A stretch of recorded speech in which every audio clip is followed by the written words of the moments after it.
ขอเรียนเชิญและตามมาด้วยเจ้าภาพทั้งสองกั๊กสองฝ่ายออกมาประกาศกลางเวทีเช่นเดียวกันเนาะขอเรียนเชิญ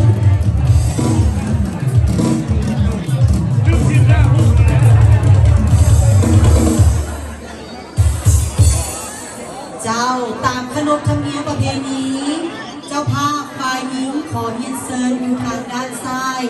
และเจ้าภาพฝ่ายซ้ายขอเรียนเชิญอยู่ทางด้านขวาก้านขวาเนาะ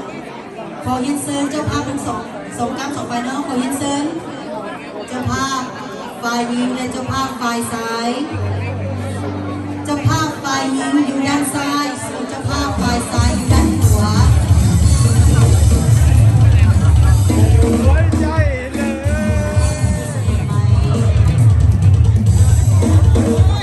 เจ้าภาพทั้งสองก้านสองฝ่ายทุกคนได้บอกเป็นการกลางเวทีและเจ้าบ่าวที่สาว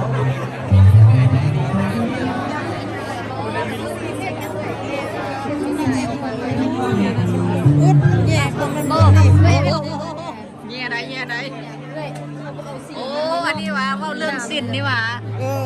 เพชรพลอยเต็มเพชรพลอยงามเจ้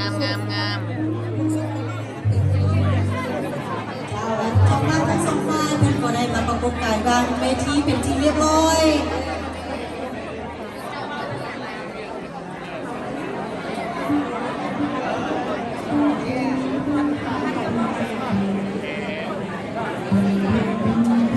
เจ้าเนาะและต่อไปข้าพเจ้าก็อยากขอ